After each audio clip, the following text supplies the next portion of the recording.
Hello everyone. Today I have brought a very practical question before you in order to test your understanding regarding as to filing of suits in a civil court.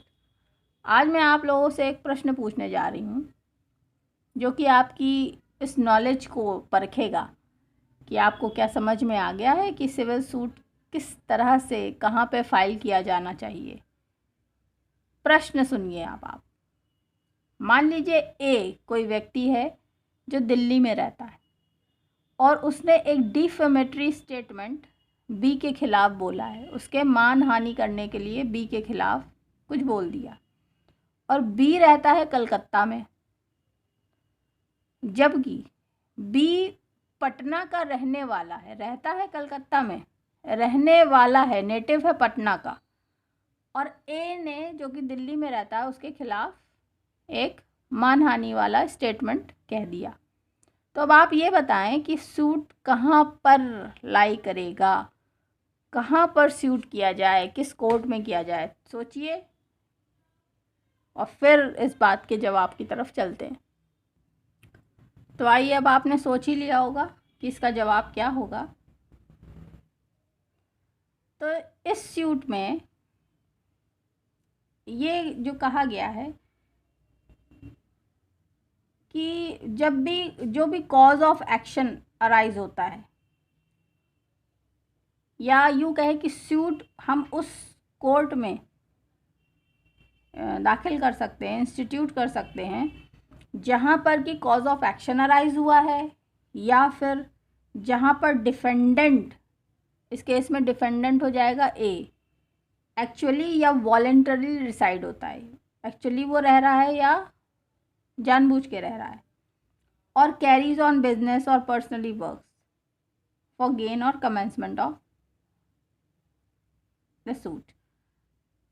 तो इस वाली जो problem में cause of action कहाँ arise हो रहा है? कलकत्ता में, क्योंकि ए ने बी के खिलाफ अपशब्द बोले हैं, तो बी को बुरा लगेगा तो भाई वही आएगा ना आगे सूट फाइल करने के लिए। तो कॉज ऑफ एक्शन अराइज हो रहा है कोलकाता में। क्यों? क्योंकि ए ने एक डिफेमेटरी स्टेटमेंट पब्लिश किया है बी के खिलाफ, और कॉज ऑफ एक्शन दिल्ली में भी अराइज हो, दिल्ली में भी ये केस फाइल हो सकता है, ये सूट फाइल हो सकती है, इंस्टीट्यूट हो सकती है। क्यों? क्योंकि ए जो है वो खुद एक्चुअली और वॉलेंटरली रिसाइड करता है दिल्ली में, यानी जो डिफेंडेंट है वो वहाँ पे रिसाइड करता है। Therefore the suit can be instituted in a court of Kolkata और इन कोर्ट ऑफ दिल्ली। तो दोनों में से किसी भी जगह सूट फाइल हो सकती है, पटना का इससे कोई लेना देना नहीं है। और अगर आप सेक्शन के हिसाब से इसको समझना चाहें तो section 20 of CPC provides that subject to the limitation of provisions of section 15 to 19 CPC, every suit be instituted in the court within the local limits of whose jurisdiction the defendant or each of the defendants, where there are more than one, at the time of commencement of suit, actually or voluntarily resides or carries on business for their personal gain, or the cause of action wholly or in part arises।